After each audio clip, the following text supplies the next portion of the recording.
Merci d'être avec nous sur Gabon 24, ici en direct de la Cour constitutionnelle du Gabon. Nous sommes d'ailleurs en présence du président de cette juridiction.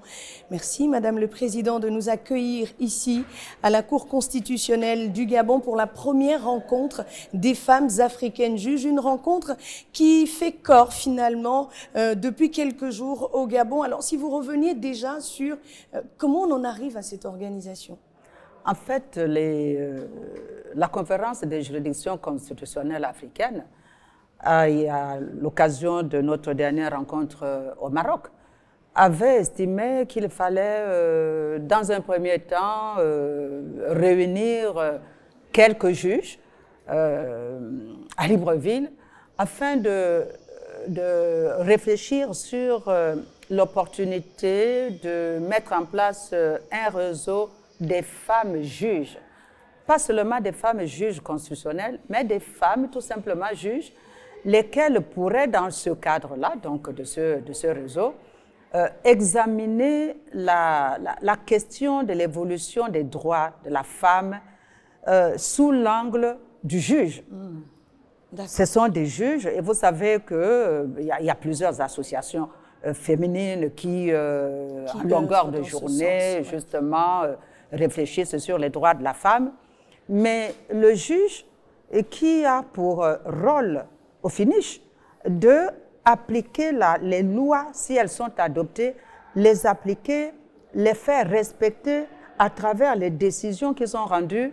On a estimé qu'il fallait aussi que ces juges femmes puissent se retrouver afin de voir si réellement ces droits qui sont consacrés dans nombre de pays, y compris le nôtre, sont au moment de leur effectivité, ou plutôt au moment de leur application, sont effectifs. Si nous prenons le cas, par exemple, des droits de la veuve, vous savez, la résolution des Nations Unies, mais également sur le plan national, nous avons nombre de textes qui ont été pris. Mais concrètement, quand il s'agit de faire appliquer ces droits, est-ce que d'abord les citoyens respectent les dispositions de ces textes? Est-ce que les femmes bénéficiaires de ces droits arrivent à les faire respecter? Est-ce que le juge, femme aussi, et même homme, est-ce qu'il parle à travers les décisions qui sont rendues, est-ce que ces droits sont réellement effectifs?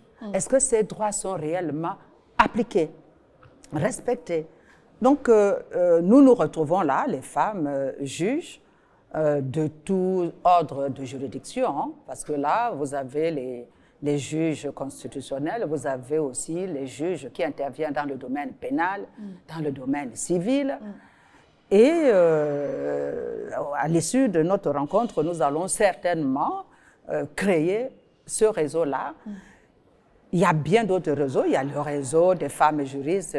Vous savez que sur le plan national, nous avons notre association des femmes juristes qui a été la première ONG féminine.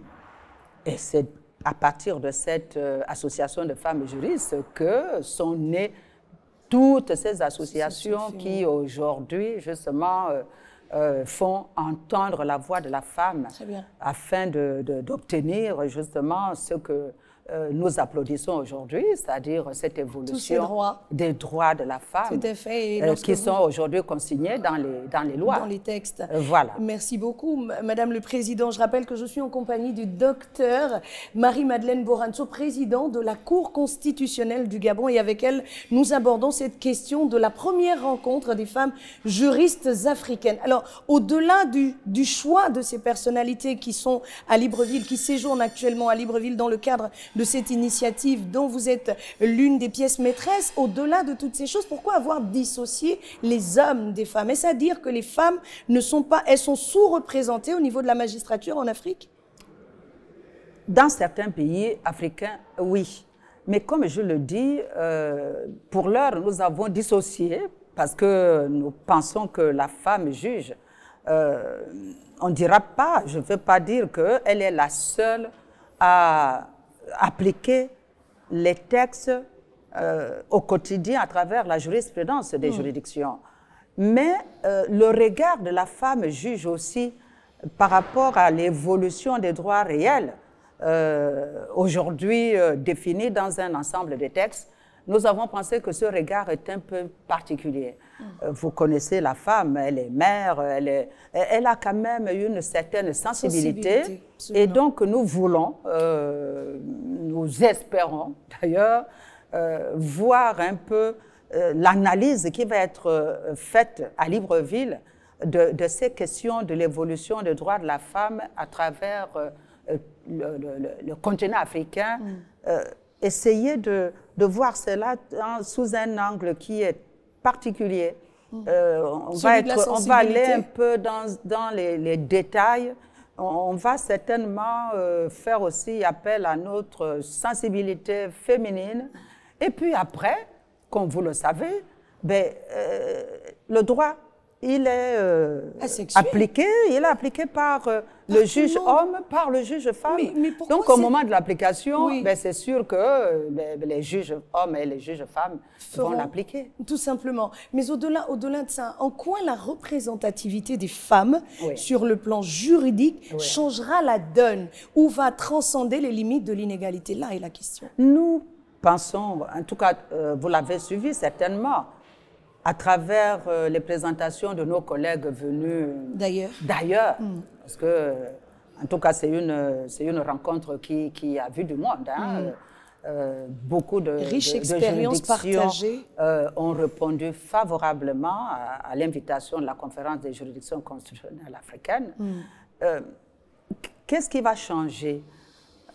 Nous pensons que au sortir de Libreville, il y aura d'autres rencontres. D'accord. Il y aura d'autres rencontres et régulièrement, on indiquera tel ou tel thème autour duquel la réflexion continuera. Nous allons, dans un premier temps, c'est ce que nous faisons depuis hier, c'est de recenser tous les problèmes qui se posent au niveau de l'application, au moment non seulement de l'application, mais déjà au niveau de la conception même des textes. D'accord. On commence par recenser toutes ces difficultés-là. Parce qu'elles existent? Elles existent, Quelles sont-elles? Dans Quelques certains exemples. pays, vous savez, là on a suivi, hein, il n'y a qu'un juge par-ci, là il n'y a même plus du tout de juge.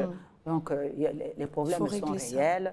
Il y a des freins qui sont certainement d'ordre politique. Est-ce qu'ils ne sont pas, sont pas liés aux pesanteurs socioculturels aussi? Absolument. Il y a aussi l'impact de la religion dans certains pays et qui freine énormément les avancées dans le domaine justement de la promotion des droits de la femme. Et donc vous ne craignez pas que cette rencontre de Libreville soit une rencontre de plus, de trop, qui n'aboutira pas véritablement à des solutions pratiques, parce que ce dont la femme juge a besoin aujourd'hui, c'est d'exercer son métier en toute dignité, en toute égalité. C'est certain, Madame la journaliste, ce qui est certain, et là, on ne crée pas, nous n'allons pas créer la roue. Ce qui est certain, c'est que des conclusions qui seront arrêtées ici, chaque délégation en fera justement son affaire dans son pays pour pouvoir faire adhérer les autorités du pays aux résolutions qui sortiront d'ici. C'est certain que ça va certainement produire des effets à plus ou moins longue échéance dans tel ou tel pays, mais peut-être dans un autre, ça prendra encore un peu plus de temps. Mais ce sont des rencontres qui sont utiles parce que ça crée une certaine dynamique. Ça permet quand même aux femmes de voir que, ah oui, mais pourquoi ici ça fonctionne? Pourquoi chez moi ça ne fonctionne pas?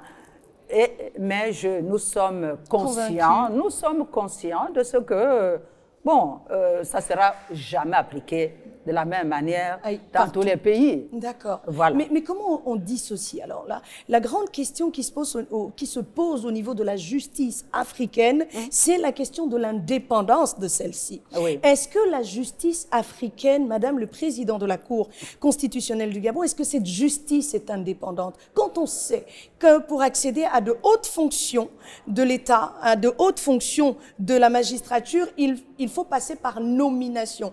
Est-ce que les juges ne sont pas, d'une certaine façon, redevables à l'autorité de nomination, d'où certaines décisions qui sont plus ou moins jugées passives? Mais ce n'est pas une question propre à la justice africaine. Dans tous les pays du monde, même les pays de longue tradition démocratique, on va citer les États-Unis, mais les juges américains de la Cour suprême, la plus haute juridiction aux États-Unis, ces juges sont nommés. Bon, nous allons prendre notre pays, le pays ami au Gabon, la France. La France, voilà, les juges sont nommés. Après, au niveau de la promotion, au niveau des promotions, mais l'entrée dans la justice se fait toujours sur concours. L'entrée dans la justice, c'est sur concours. Est-ce que c'est pas parce que... Et après, il y a un conseil supérieur à la magistrature qui siège et les propositions concernant les promotions, ces propositions-là émanent des responsables des juridictions. Très bien. Chaque année, c'est ce qui se passe. Pour ne parler que de notre pays au Gabon. Les nominations ne tombent pas comme ça. Ce n'est pas le président du conseil supérieur à la magistrature qui décide comme ça. Comme vous le constatez, les juges ne sont jamais nommés en conseil des ministres. Tout à fait. Ils sont toujours nommés au conseil supérieur à la magistrature. Et il y a tout un process. D'accord. Et oui, il y a d'abord des travaux préparatoires à la tenue d'un conseil supérieur à la magistrature.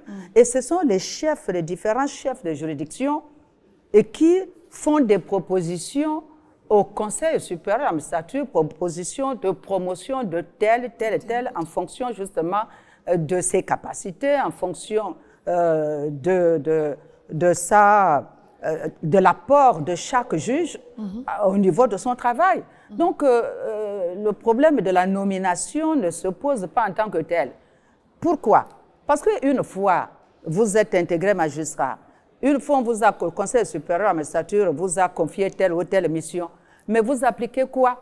La Constitution dit que le juge est soumis à la loi.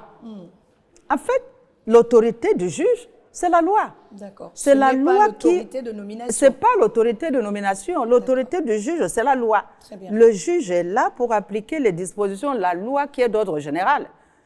Pour revenir au cas de la Cour constitutionnelle gabonaise, mais le texte est clair.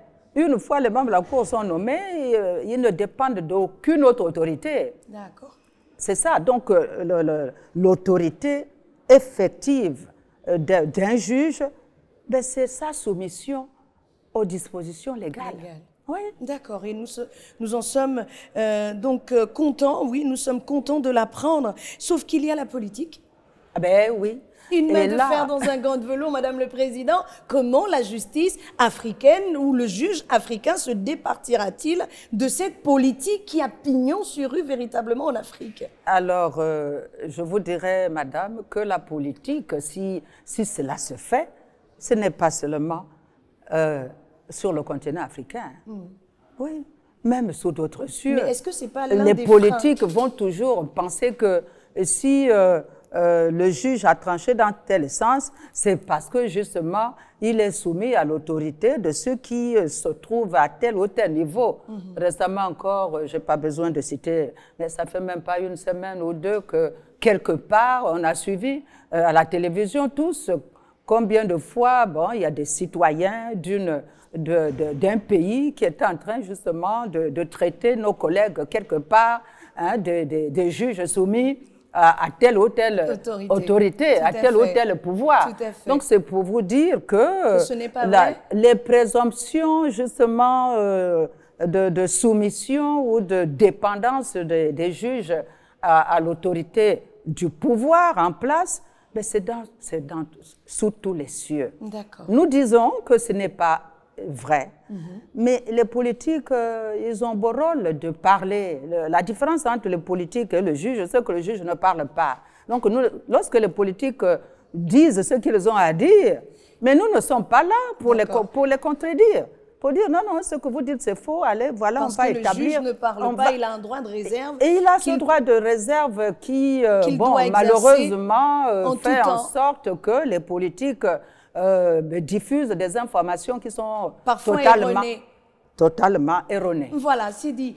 Oui, nous acheminons sûrement, et là, je sens l'impatience de tous les participants à cette rencontre de Libreville, venus nombreux d'ailleurs de plusieurs pays du continent, et même en dehors. C'est pratiquement tout le continent. Pour venir assister, pour venir comparer, pour venir apprendre, apprécier et surtout partager l'expérience. Au-delà de ce partage d'expérience, au sortir d'ici, l'impression qui se dégageait quand on écoutait les différents commentaires, c'est que les jeunes appréhendent les métiers de la magistrature à cause de toutes ces pesanteurs, aussi bien politiques que socio-culturelles. Qu'est-ce que vous avez à leur dire alors que nous nous acheminons lentement mais sûrement vers la fin de cet échange?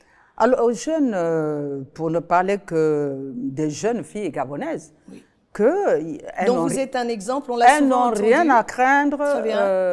Nous sommes les pionnières dans justement la maison, la magistrature.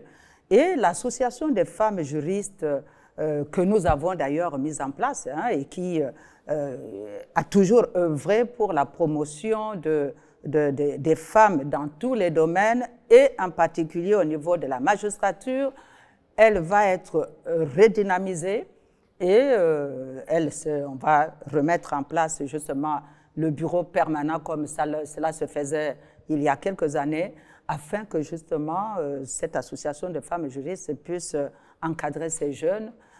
Mais je dis aux jeunes filles gabonaises qu'elles n'ont rien à craindre dans la magistrature. C'est une africaine, voilà, africaine, parce que au Gabon, vous savez, il n'y a pas un corps aussi... c'est un corps libre. C'est un corps où on trouve des hauts fonctionnaires, mais la dignité, elle est là. Tout à fait. Et la carrière est suivie. C'est surtout ça. Dans la magistrature, votre carrière est suivie. Parce que chaque année, on passe en revue, les responsables là-bas au niveau de l'administration judiciaire, passent en revue la situation de chaque magistrat, quel que soit son lieu d'affectation. Et ce n'est pas le cas dans l'administration en général.